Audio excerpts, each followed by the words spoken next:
dia, boa tarde, boa noite, lideranças do Brasil.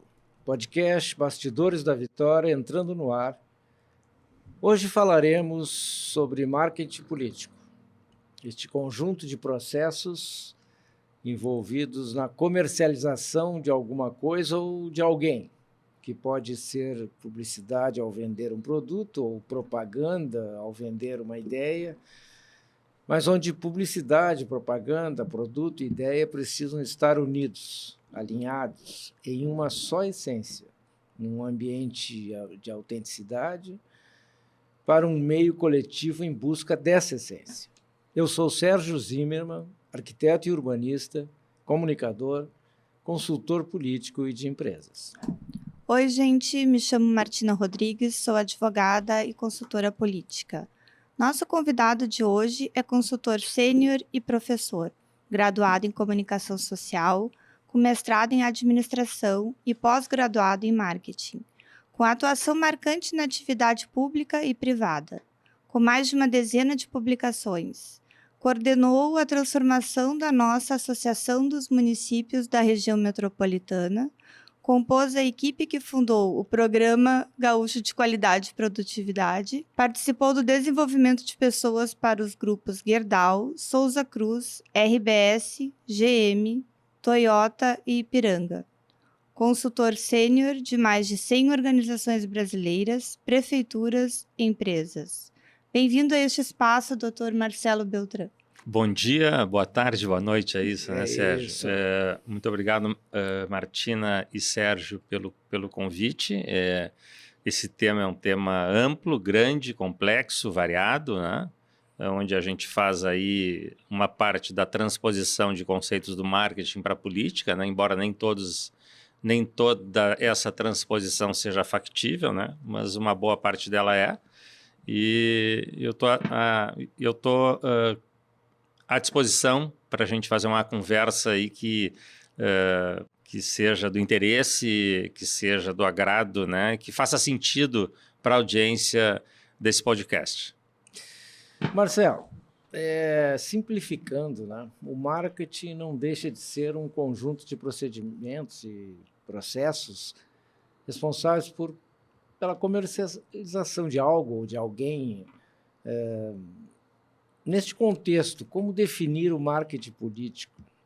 Seria um marketing pessoal? Como é que é isso? Como é que tu encaixaria isso aí? Muito bem. É uma pergunta ampla, né? Se a gente pudesse simplificar, né? Usando algumas imagens que a nossa audiência compreenda com facilidade. Grossas linhas, marketing é você ajudar a audiência a entender que A é diferente de B. Se você está no time do A, você tem que dizer para a audiência que o seu A é diferente do B. E que, por isso, ele tem, digamos assim, ele poderá merecer a sua atenção.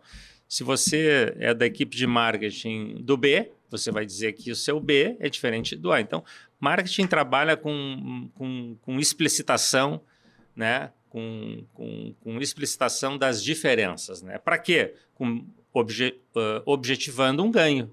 O ganho, esse ganho pode ser financeiro no mercado, pode ser de market share, de fatia de mercado, ou, se for na política, um ganho de imagem, né? De imagem pública, né? Tanto das organizações políticas ou públicas, quanto dos indivíduos, né? Políticos, né? Que aí você pode falar de vereador, de deputado, de senador, de governador, de presidente, mas também tem uma grande massa aí de digamos assim, de atividades institucionais que se faz muito da política institucional, né? Você pega uma federação, um sindicato, uma associação, né? Ali tem um presidente, tem diretores que estão o tempo todo fazendo política, no caso, política associativa, né? Já o político tradicional, ele está fazendo o tempo todo política partidária, né? No sentido de dizer que o seu partido é melhor, entre aspas, né, ou é diferente, né, dos outros e, portanto, assim, a sua atividade ela merece mais atenção no caso da política do cidadão, né, que tem o voto, ou no caso de uma federação, de uma associação, dos associados que votam para eleger aquele presidente de federação, de sindicato, né, de instituição. Grossas linhas, eu acho que a gente começa aí, né, Sérgio e Martina? E nesse contexto, existe o marketing político e o marketing eleitoral, né? Com semelhantes diferenças, mas que nuances assim podemos destacar? O marketing político, ele tem início e não tem fim, né? Tem início e não tem fim, né? Você faz o marketing político o tempo inteiro, você está o tempo inteiro construindo mensagens ou fazendo ações, né? É uma redundância, né? Fazendo coisas, fazendo ações, fazendo movimentos e comunicando estas coisas o tempo inteiro para a sua audiência, esteja ela onde estiver. Pode ser no bairro, na cidade, no estado, no Brasil ou mesmo fora dele. O marketing eleitoral já é uma atividade com início, meio e fim, ela é datada, né? A gente, a cada 2 anos, no Brasil, para fazer algum tipo de relação entre eleitores e representados, né? Entre representantes, né? Representantes e representados. Então, o marketing eleitoral, ele tem, digamos assim, este facilitador, entre aspas, né? Não é assim, mas que ele tem início, meio e fim, né? Ele tem regras, né, que determinam a sua execução na linha do tempo, né? Impõe um conjunto de limites, de regras, né, onde se diz o que se pode fazer, o que não se pode fazer, em que momento se pode fazer, até quando se pode fazer, né? Enfim, tanto o marketing político quanto o marketing eleitoral, ambos, né, para trazer um tema da hora aí hoje, né, eles nos últimos anos eles têm aí sido frequentados por uma questão chamada fake news, né, que é um tema importante para o marketing. Fake news atravessa qualquer marketing hoje, inclusive marketing publicitário, né, onde às vezes alguém constrói uma campanha mentirosa sobre um produto, né, enfim. Mas de maneira geral, né, o marketing político, então, sintetizando, é algo que tem início, não tem fim, né, é o tempo inteiro, né, e aí, digamos assim, eu não gosto da palavra, né, marqueteiro, né, eu não gosto dessa palavra, porque essa palavra, eu acho que ela diminui a importância das pessoas que pensam comunicação, pensam relações públicas, pensam relações institucionais, pensam iniciativas de fortalecimento das marcas, né? Seja uma marca de um partido, seja a marca de um candidato, né? Seja a marca de uma federação, de uma confederação, né? E o marketing eleitoral, como eu disse, tem início, meio e fim, e a cada 2 anos a gente renova essa agenda. Marcelo, tu acha que alguém ou um projeto pode ser vitorioso no meio político sem marketing hoje? Olha, eu estou pensando aqui, né, nas situações... a resposta, assim, não é... Sempre se faz marketing, não é possível não se ter marketing em algum momento. Mas, às vezes, a gente tem situações de marketing tão inusitadas, né? E aqui a gente lembra, por exemplo, né? Eu lembro do Collor, eu lembro do médico Enéas, né?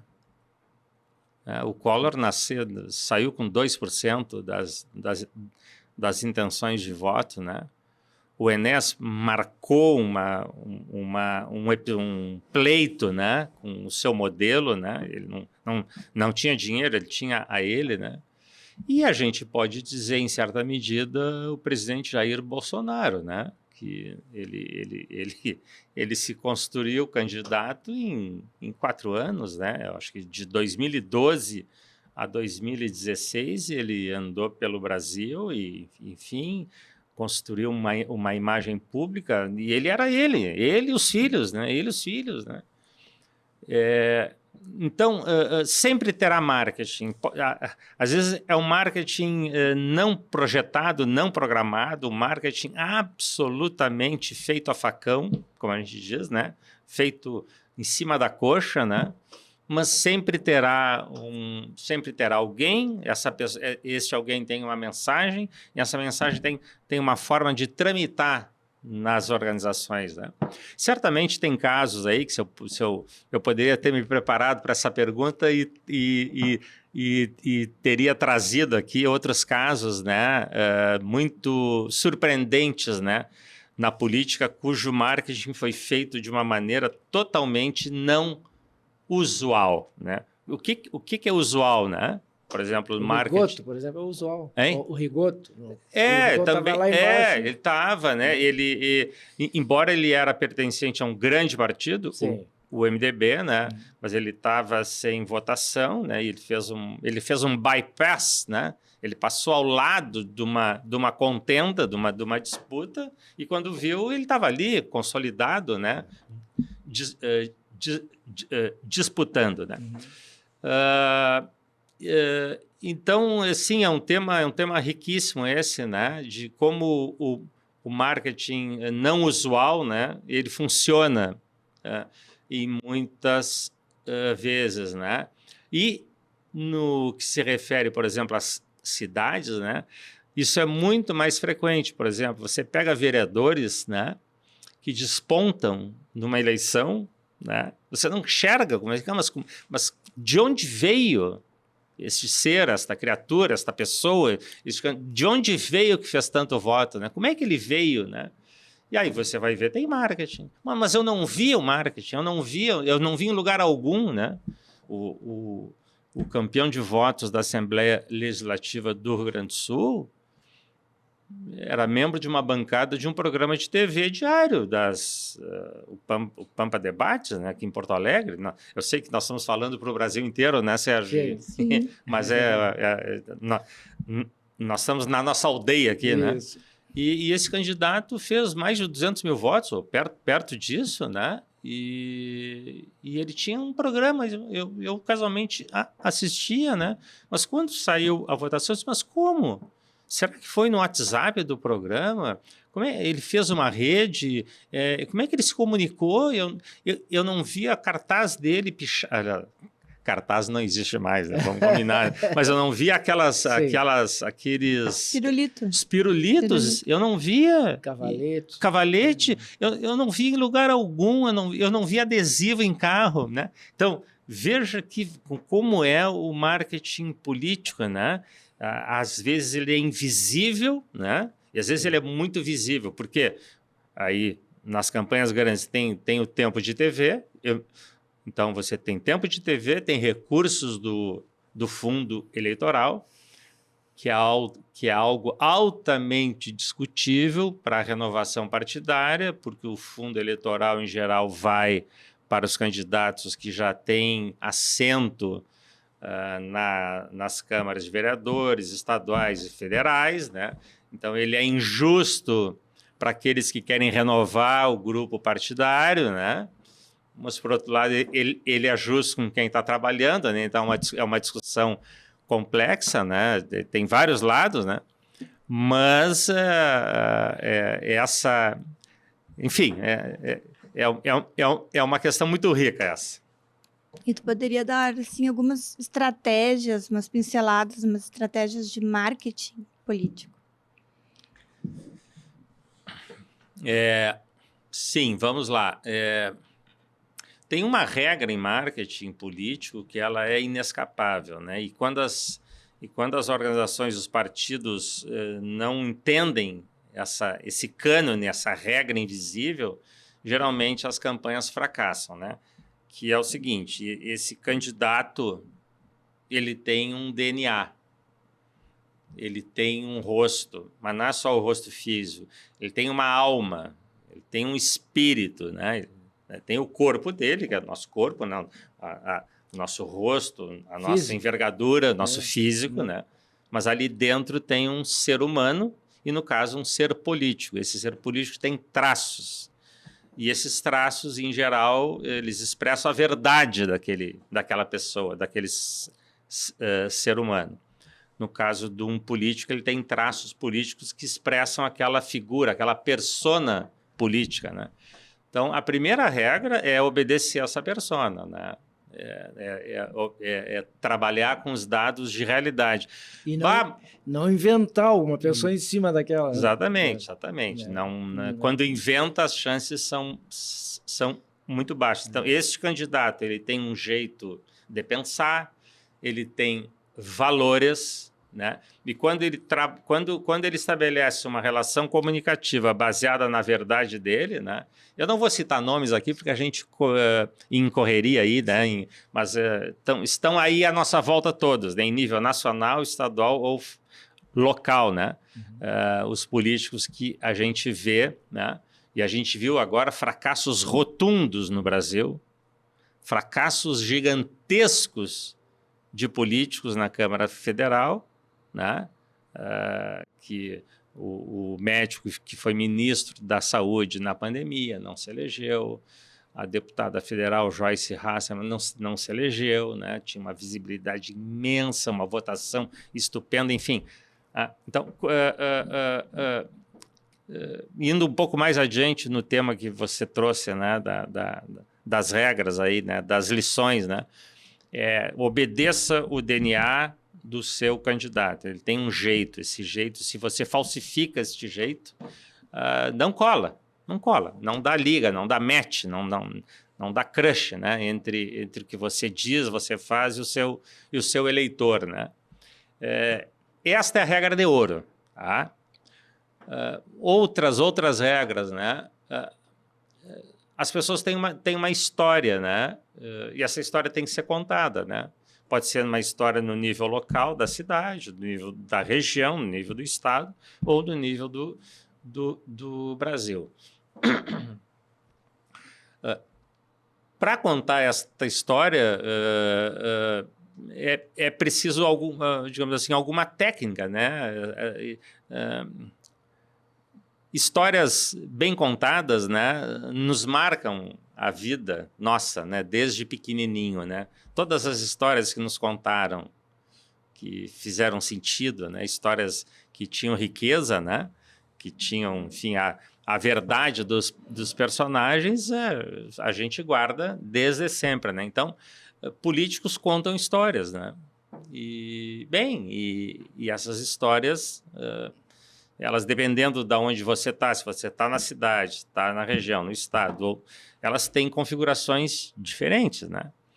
Mas essa história, ela é um outro ponto importante. Depois a gente pode explorar outras... Pode ficar à vontade. Fica. A gente olhando, né? E aí a gente pegando o caso das últimas eleições, né? E a gente viu alguns analistas políticos, né, se referirem... Vou pegar o caso da disputa Lula-Bolsonaro, né? Esses analistas ali, eles chamam esses dois candidatos de populistas, né? Por que populistas, né? Porque, enfim, eles construíram uma relação menos mediada pelo sentimento do eleitor aliás, mais mediada pelo sentimento de ligação com o eleitor, porque eles usam alguns artefatos simbólicos de discurso que conectam, dão ligação direta lá com o eleitor, né? Mas os analistas políticos, analisando tanto a esquerda quanto a direita, dizem, por exemplo, que são figuras populistas, por essas questões que eu mencionei, né? E é curioso, né? E é curioso que foram as duas candidaturas que se estruturaram, né? Aí a gente pode dizer, vem cá, mas é simples, né? O eleitor escolheu ou a esquerda ou a direita, né? Porque o país ficou dividido, né? E vem cá, mas e o centro, né? Esse foi um fenômeno novo que A análise política decifrou pouco isso, né? Tem uma lei aí entre os institutos de pesquisa, e eu vou simplificar aqui, tá? Eu vou fazer uma coisa simplificada aqui, né? Se você pega aí todo o Brasil, né? Historicamente, analisa lá todos os pleitos federais, estaduais, municipais, você tem lá 25% do eleitorado sempre esteve à esquerda e 25% sempre esteve à direita. Consolidado, né? Chova, faça sol, é isso aí. Pode ser 30 e 30, tá? Se a gente for dar um desconto a mais, né? Ser mais generoso, né? 30% à esquerda, 30% à direita. O que tem no meio? 40%. Quem são esses 40%?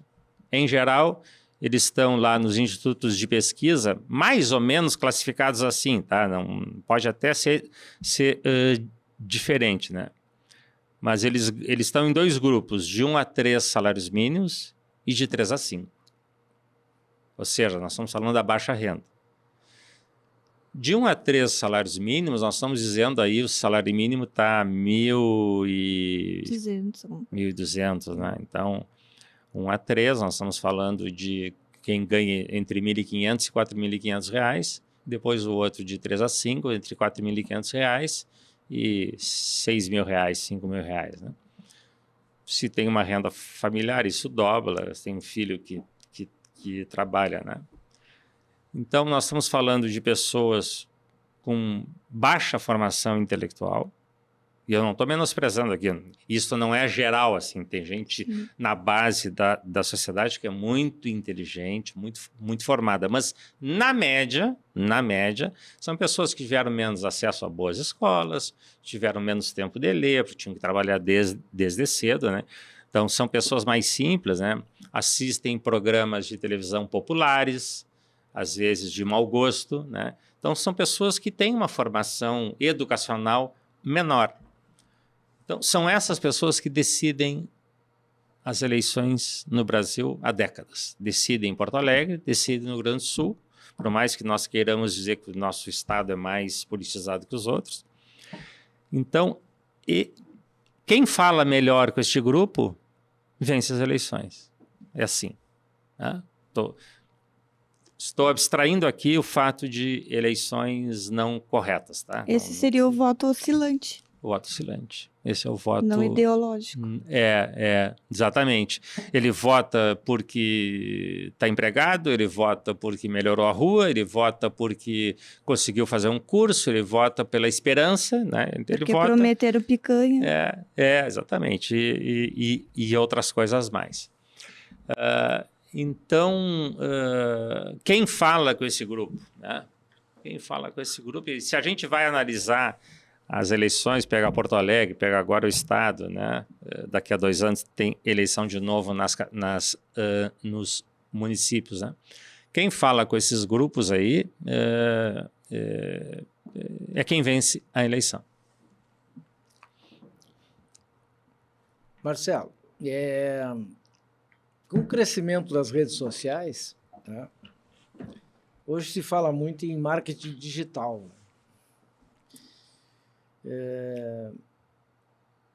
Tu acha que o marketing digital tem importância na campanha política, no movimento político? Eu estava numa reunião antes de vir para cá, estava conversando com colegas, né?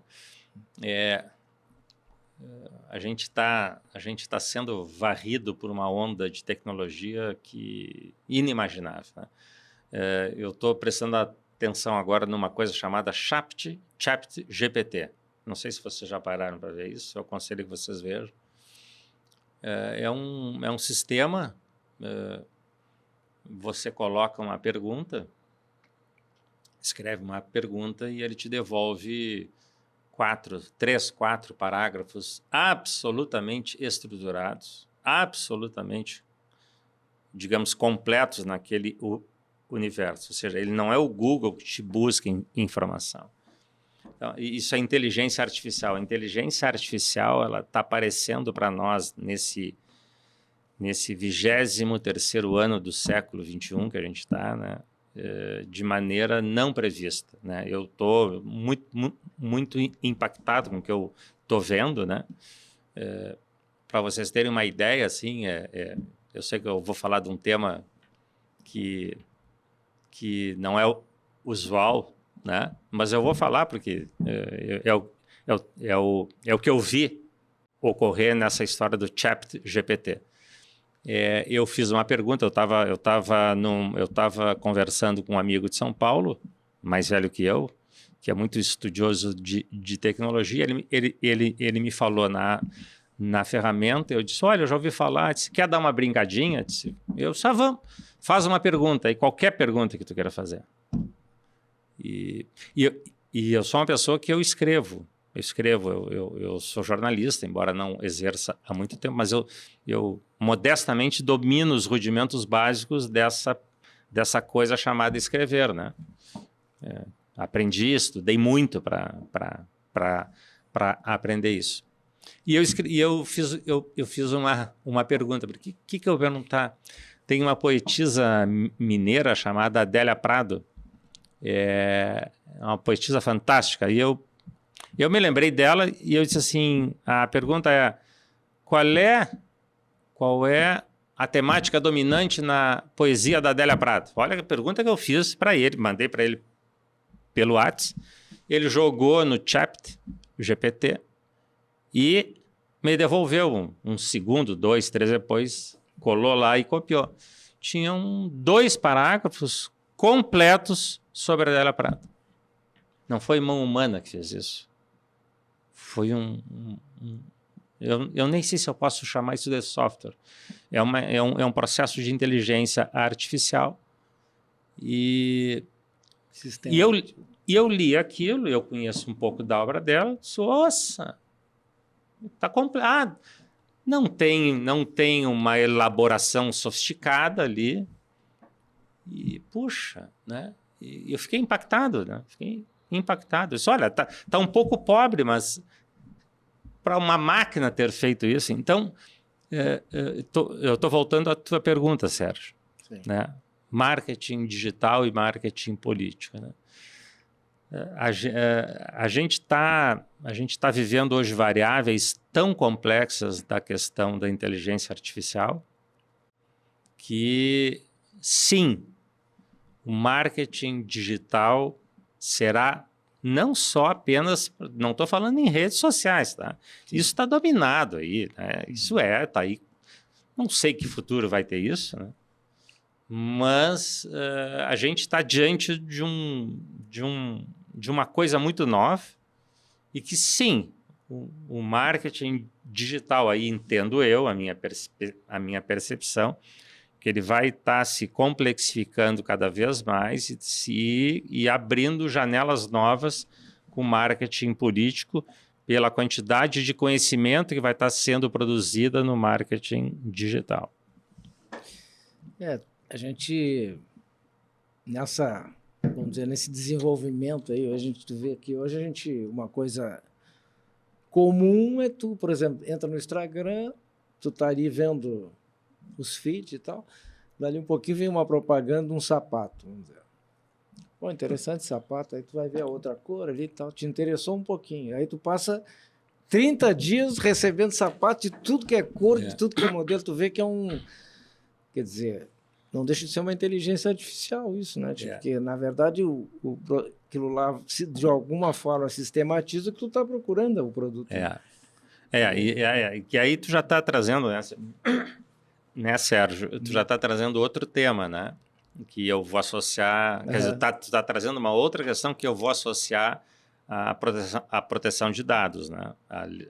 Que se conhece por Lei Geral de Proteção de Dados, LGPD, né? E esse é outro elemento que está sobre a mesa, que vai cada vez mais, vai ser mais presente sobre marketing digital, marketing político, né? E que é a proteção de dados. Eu também, como tu, tenho a mesma sensação. Quem quem acessou, né? A base de dados do meu cartão de crédito, do meu banco, do plano de saúde, isso eu não tenho dúvida que isso é comercializado aí, o tempo todo, né? E não estou dizendo que isso é comercializado de forma ilegal ou não adequada. Não estou dizendo isso. Não estou fazendo nenhum comentário, né? Mas eu não tenho dúvida alguma que essa massa de dados, né, ela está sendo trabalhada a favor das organizações nos seus negócios, né? Assim como a favor da política, né? Quando é que foi o caso que o Mark Zuckerberg, né, teve que se desculpar no Senado americano, pediu desculpa, né, porque vazaram dados, né, e vazamento ocorre em operações eu imagino, não formais, né, porque em operações formais eu penso que os dados não são tão vazáveis, se existe essa palavra, né. Sim. E qual é, assim, o percentual da influência da participação digital numa campanha tradicional, tu acha? Assim, uma campanha tradicional, assim... Para candidato, né? Para vereador, para deputado, assim. Tu acha que ele é 80%, 50%? É mais do marketing digital? Marketing, é. É muito, eu não sei te precisar. Porque...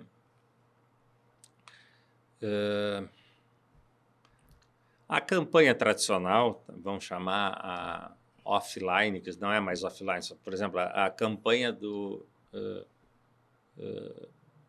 legal, né, que é rádio, TV. O jornal não tem. O jornal é pago. E não existe mais jornal também, né? Não, e até existem, eles estão aí impressos, não, mas são insignificantes. Hoje está no smartphone, né? Então, voltando um pouco na tua pergunta, vamos tentar compreender o contexto.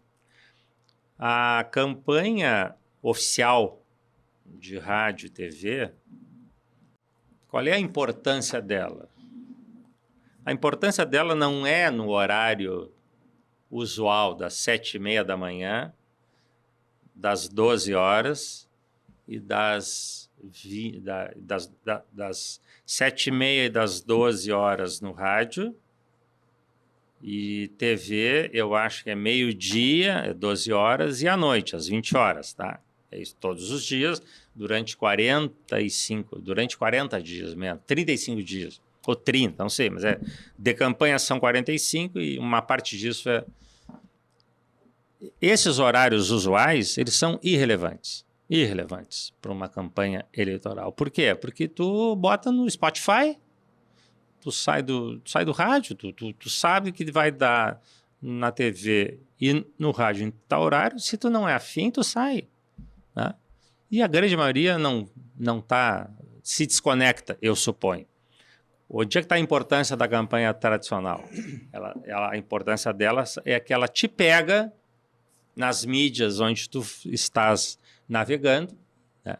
Eu digo aí rádio e televisão aberta, e te pega no meio da novela, no meio da transmissão de futebol, na preparação, tá? Ela te pega ali. Aí tu ouve ela inteira.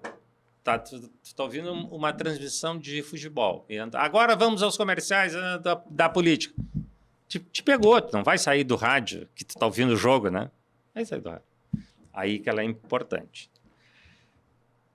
Bom, aí tem todo o universo da campanha digital, né? Onde é que ela está, né? Ela está em tudo, né? Ela está em tudo. Quer dizer, ela está em tudo. Ela está nas redes sociais, tá? Ela está no Instagram, ela está no Facebook, no LinkedIn muito pouco. Eu não tenho memória assim, não. Né? Eu acho que não. LinkedIn é mais tecnoprofissional, vamos dizer assim. Ali não está. Então, se torna importante. a campanha digital, né? Ou em redes sociais, ou em outras mídias sociais, né? Por exemplo, as redes privadas de WhatsApp, né? Ali transita muita coisa, né? Inclusive as fake news, né? Como tu tinha falado. Inclusive as fake news, né? Que são incontroláveis, né? Até porque nesse meio político e com a facilidade que as pessoas têm de comunicação, né?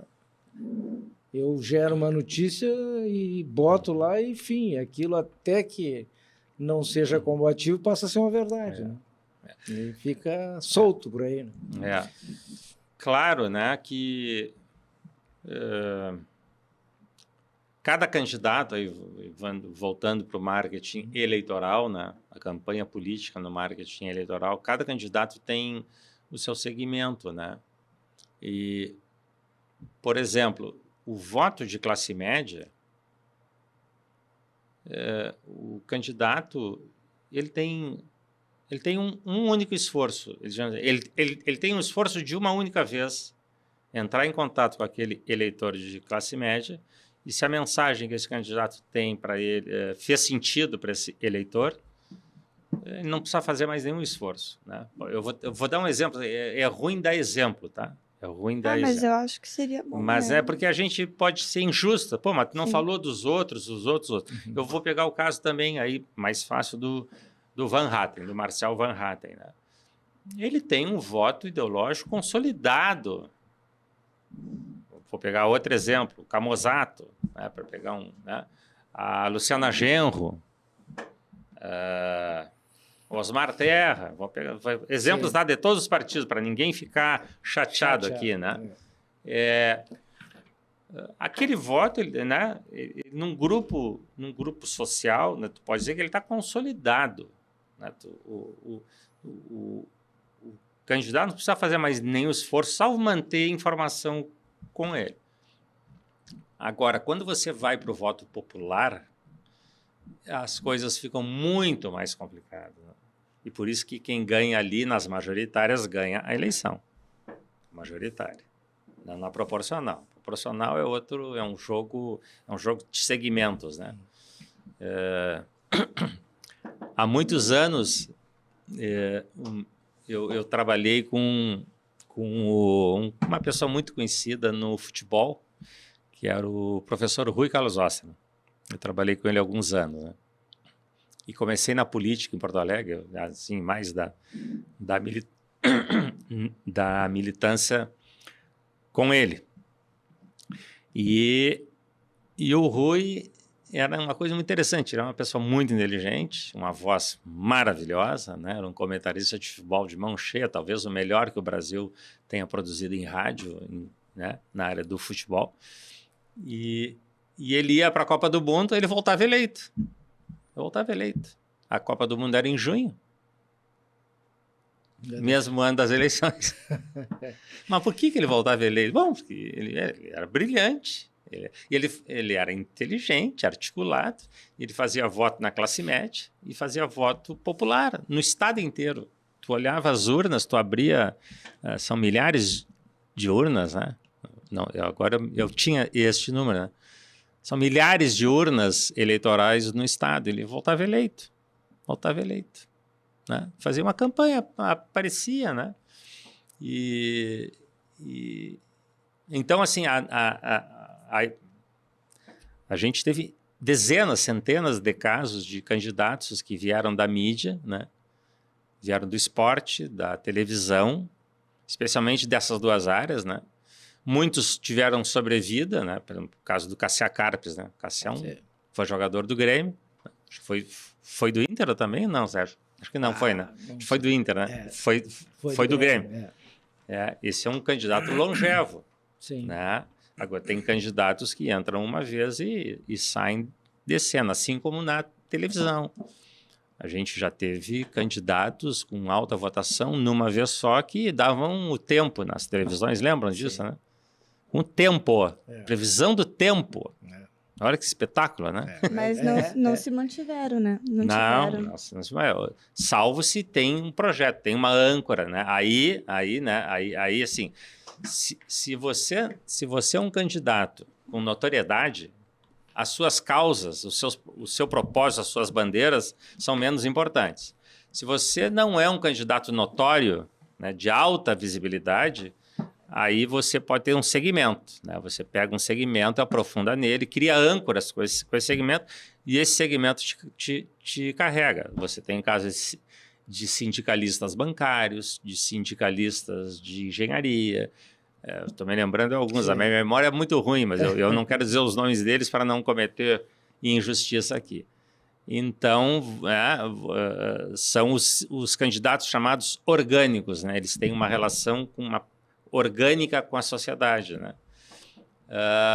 E isso existe até hoje, né? Você olha aí para, né? Por exemplo, o cães e gatos, né? Você tem candidatos aí altamente consolidados há muito tempo. Causa animal.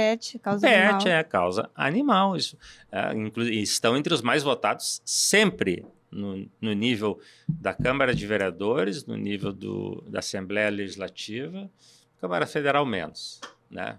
É menos. Com base nisso que tu está falando, para quem está pretendendo se candidatar, né? Visibilidade é tudo, né? Sim.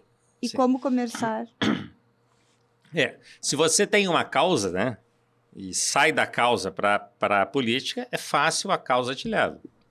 Se você não tem uma causa, né, e a maioria não tem, por exemplo, uma base, né, eu tenho conversado com muitos vereadores em Porto Alegre por questões aí de amigos, que, enfim. E vários deles têm esse dilema, né? Como é que eu construo um propósito? Eu vi um grupo me trouxe, eu fazia isso, né? Então, esta coisa social, que pode ser PET, pode ser solidariedade, né? Pode ser uma ONG que você participe, né? Pode ser meio ambiente, né? Tem candidatos aí em Porto Alegre que a sua militância é em cima da sustentabilidade, né? Então, fora da notoriedade, fora da causa, né?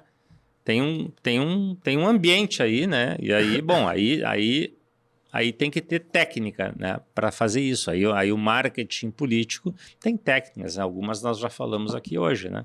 Então tem método, né? Tem que ter um método, né, para construir esta relação que seja sustentável, né?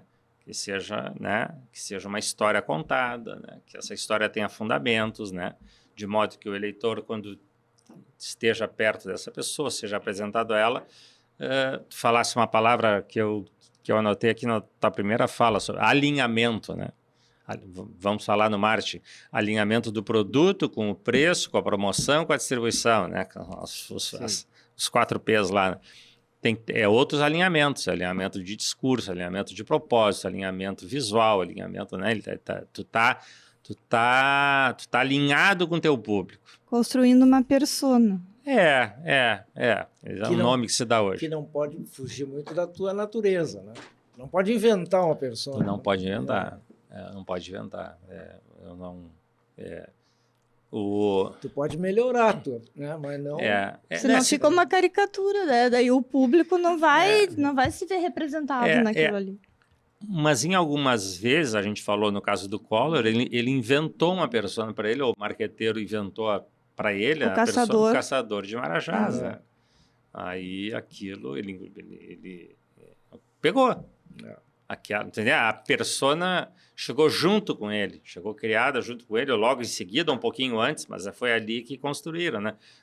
Um cara desconhecido, era governador do estado... Sergipe? Não, Sergipe? Alagoas. Então, assim, não há uma... A teoria do marketing político tem algumas regras, mas esse regramento ele é flexível, né?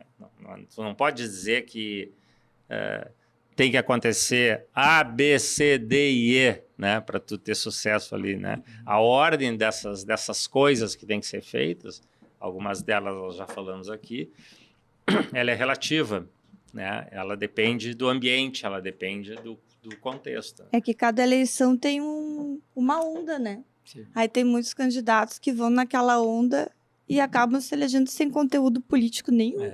Exatamente. Às vezes só com um jargão, alguma coisa do tipo. O marketing, as eleições são surpreendentes, né? Essa é a única verdade que tem. Elas são surpreendentes porque ali dentro ocorrem fatores, fatos e circunstâncias que mudam uma eleição. Você vê no governo do Estado agora, né? No primeiro turno, o candidato vitorioso no segundo turno tirou 2.000 votos na frente do terceiro colocado, né? Como é que é? O Eduardo Leite fez 2.000 votos na frente do Preto. No primeiro turno. No terceiro. 2.000 votos. Foi Não ali, foi 20 ali. mil. Não, Não foi 20 foi mil. justo, né? Foi ali, né? Foi ali. Sim. E depois, né, porque tinha uma história mais sólida, né, mais consistente para apresentar aos eleitores no segundo turno e enfim. Ele se vendeu muito bem também, né? O Eduardo Leite é um agente político de primeira, assim. Eu sou jornalista, né? Então eu embora não exerça essa profissão há muitos anos, mas eu aprendi a técnica ali, né? Então quando eu olho um debate eleitoral, eu olho os detalhes, né? Eu não estou só olhando ali o embate, né?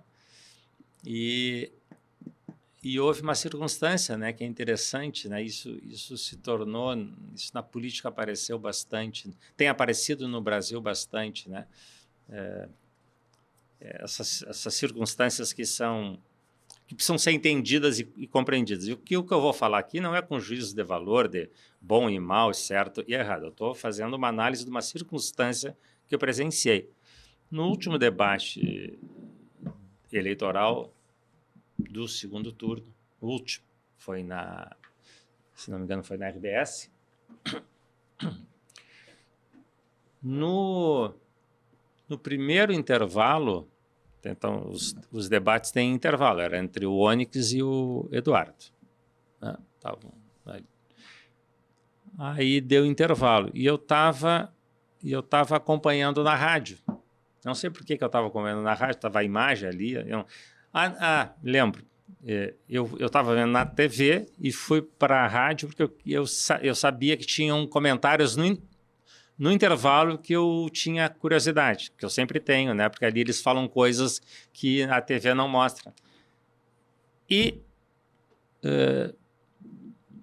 o repórter disse, agora foram para o intervalo, 2 minutos, e o marqueteiro tal se aproximou do candidato tal, que era eu não gosto dessa palavra, eu já disse marqueteiro, né? O Fábio Bernardi, que era o homem de marketing do Eduardo.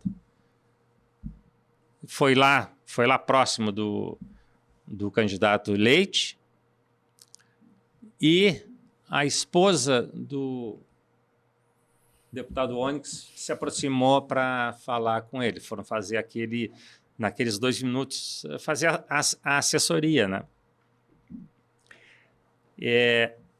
Quando eu vi isso, quando eu ouvi isso, e olhei a cena, eu disse, o Eduardo ganhou a eleição.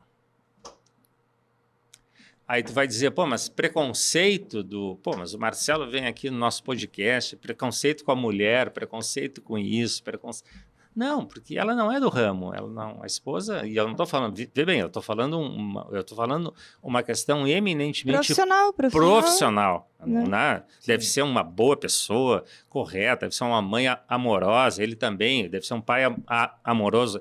Eu não conheço ambos, então eu não estou falando aqui nenhum julgamento pessoal, né, do candidato Onyx aqui não é isso. Eu tô dizendo que aquela cena, ela disse para mim uma informação técnica, né? Ele não contratou um profissional para... Ele vê bem, né? Vê bem que coisa interessante. Em outros estados, em outras circunstâncias, a estratégia que ele adotou aqui, ele poderia ter sido o vencedor, né? Não funcionou no nosso. Então, a gente, desgraçadamente, como diz um amigo meu, a gente tem que analisar os fatos e a história que tem, né? E a história que tem é essa, né? Então, assim, não é preconceito nem com mulher, nem com a profissão dela, né? É que aquele jogo, e jogo no sentido positivo da palavra, né? Aquele jogo que ocorre na eleição é um jogo muito complexo, muito sofisticado. E se você não tem profissionais do ramo, né?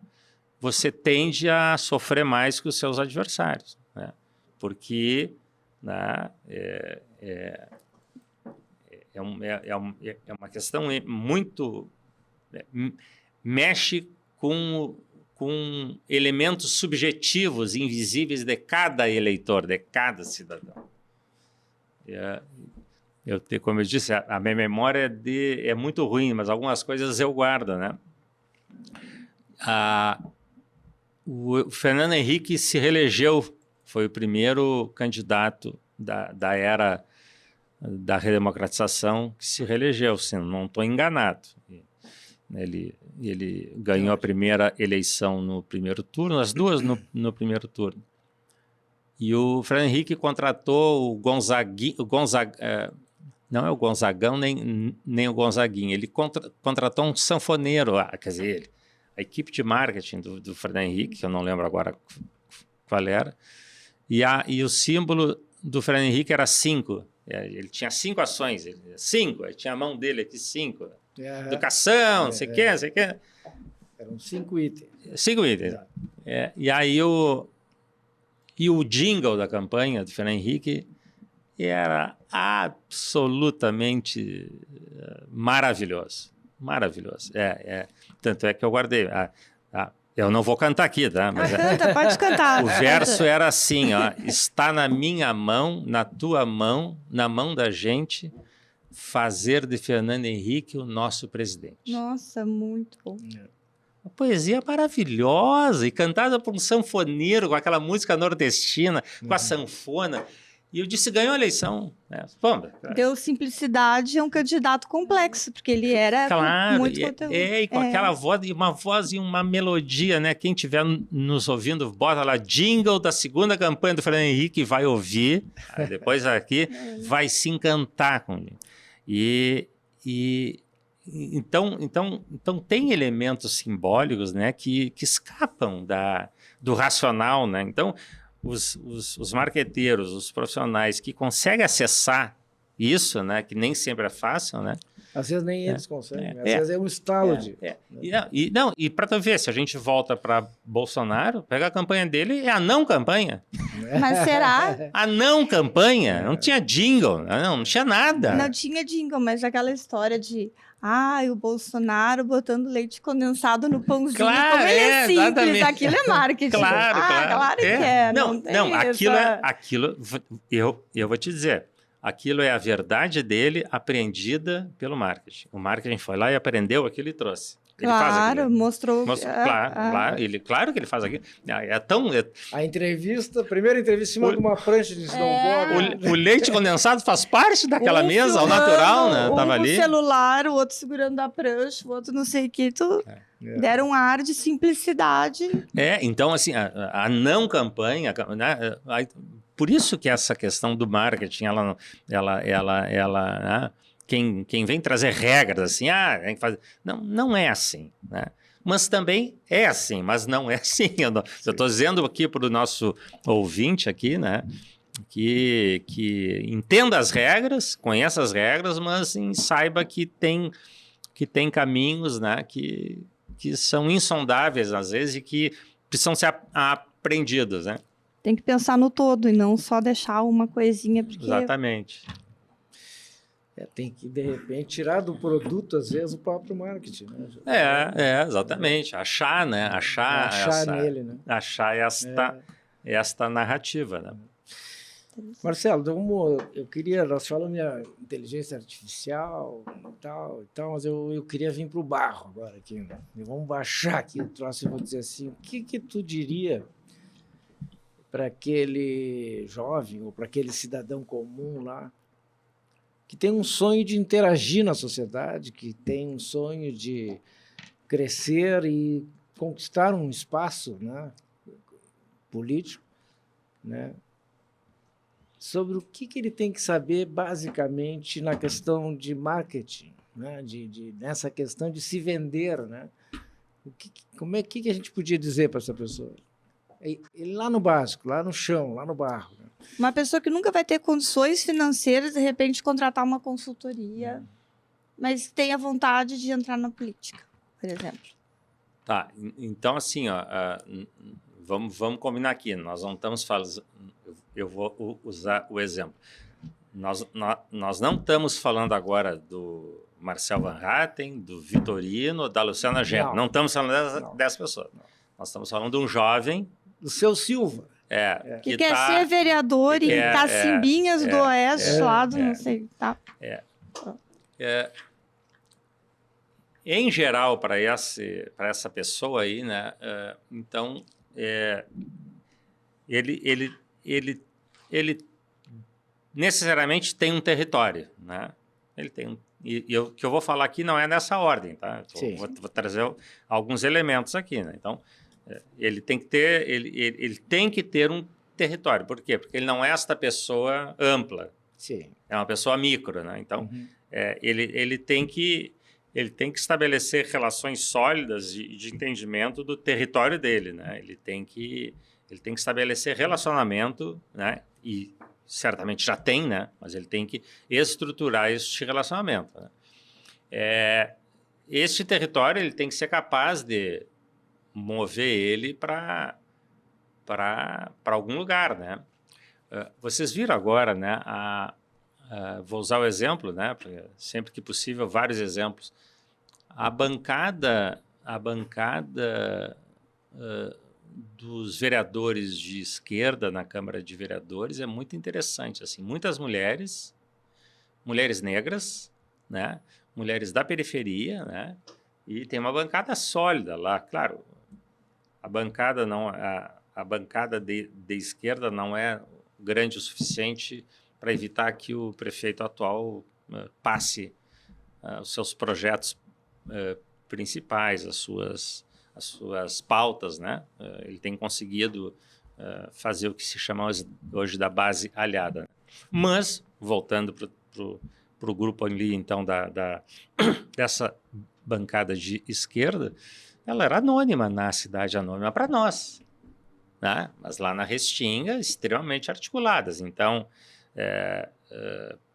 e aqui tem um detalhe, né? Interessante, né? As classes populares, em geral, os vereadores que vêm das classes populares são vereadores, em geral, mais à esquerda, né?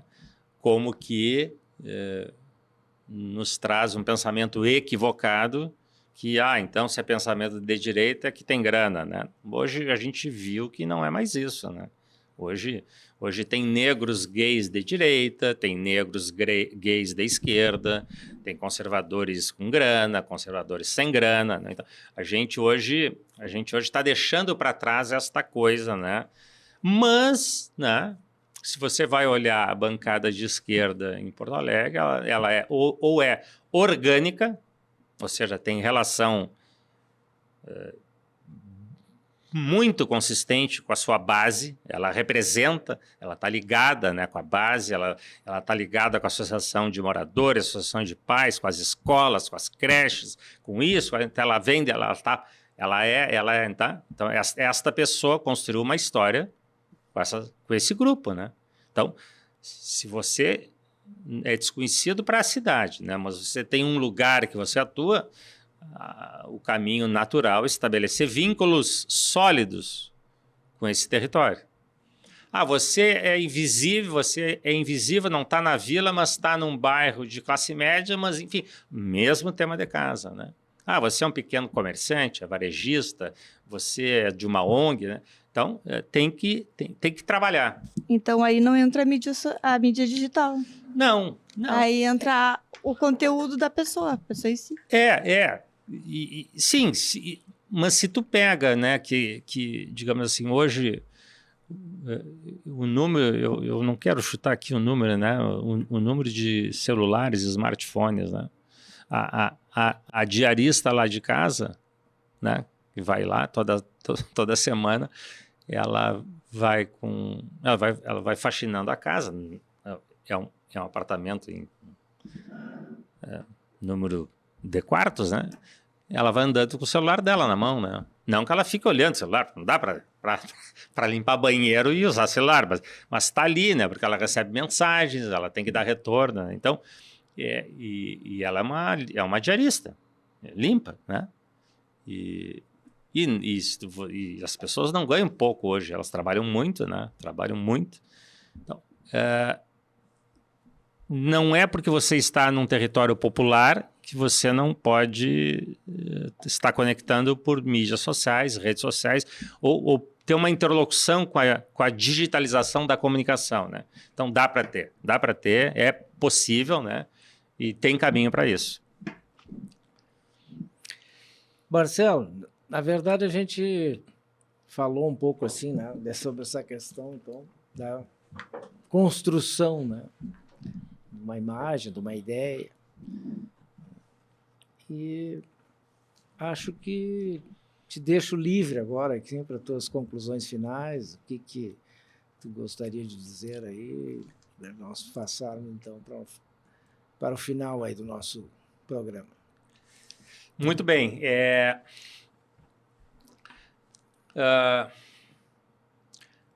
Algumas lições, né, que são importantes para mim, para todo mundo, para, né, quem está numa atividade de, né, política importante, né? Eu não sou político, quer dizer, eu não sou militante, né?